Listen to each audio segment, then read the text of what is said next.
Hi friends, நான் தான் உங்கள் மனதின் குரல். என்ன ஃப்ரெண்ட்ஸ், நம்ம பிள்ளைங்களை சரி பண்ணுறது தான் பெரிய வேலையாக இருக்கா? ஸ்கூல் வேறு திறந்துட்டாங்க, பிள்ளைங்கள ஸ்கூலுக்கு ஆரம்பிச்சிட்டாங்க.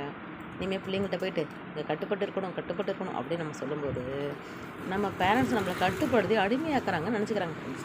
இனிமேல் நம்ம அப்படி சொல்ல வேணாம், வார்த்தையை மாற்றி சொல்லலாம். ஏன்னா காலம் மாறிடுச்சு இல்லையா? நம்ம காலம் வேறு, இப்போ இருக்க பிள்ளைங்களோட காலம் வேறு, அவங்க வளர்கிற சூழ்நிலை வேறு, அவங்க பார்க்குற விதங்கள் வேறு, அவங்க பார்க்குற உலகம் வேறு. அப்போது நம்ம அந்த உலகத்துக்கு ஏற்ற மாதிரி, அவங்களுக்கு வாழ்க்கை முறைக்கு ஏற்ற மாதிரி வார்த்தையை மாற்றணும் ஃப்ரெண்ட்ஸ்.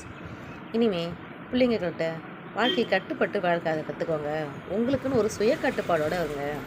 உங்களுக்குன்னு நல்ல ஒரு பண்பு பழக்கத்தை நீங்களே வளர்த்துக்கோங்க. உங்களுக்கு எதெல்லாம் தேவை, எதெல்லாம் நமக்கு முக்கியம் அப்படின்னு யோசிங்க.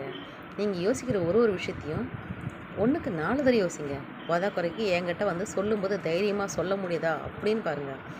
உங்களால் அந்த ஒரு விஷயத்த தைரியமாக வந்து எல்லோரும் முன்னாடி சொல்ல முடியலன்னா அந்த விஷயம் தப்பு அப்படின்னு நீங்கள் புரிஞ்சுக்கோங்க. நீங்கள் பண்ண விஷயத்த கொஞ்ச நாளுக்கு அப்புறம் நீங்கள் திரும்பி பார்க்கும்போது நீங்கள் கம்பீரமாக நினைக்கணும். அதை பார்த்து நீங்கள் வெட்கப்படக்கூடாது. அப்போ நீங்கள் வெட்கப்படுற மாதிரி ஒரு விஷயமா இருந்தால் அது தப்புன்னு இப்போயே புரிஞ்சுக்கோங்க. அப்படி ஒரு விஷயத்தையும் நீங்களே நிதானிச்சு யோசிங்க அப்படின்னு சொல்லலாம். உங்களால் யோசிக்க முடியாதப்ப கைடன்ஸ் தேவைப்பட்டால் நான் ஹெல்ப் பண்ணுவேன். என்னோடய ஹெல்ப் எப்போ உங்களுக்கு உள்ளது, நான் உங்களுக்கு ஒரு நல்ல ஃப்ரெண்டாக ஹெல்ப் பண்ணுவேன் இப்படின்னு இப்போ இருக்க பிள்ளைங்களுக்கு நம்ம சின்னதாக அவங்களுக்கு கீழே இறங்கி தான் ஃப்ரெண்ட்ஸ் சொல்ல வேண்டியதாக இருக்குது. நம்ம உருட்டி மிரட்டி சொன்னோம்னா நம்ம பேச்சவங்க கேட்க மாட்டாங்க ஃப்ரெண்ட்ஸ். அப்போ நம்மக்கிட்ட தான் அவங்க தூரமாக விலகி போயிடுவாங்க. நம்ம பிள்ளைங்க விலகக்கூடாது.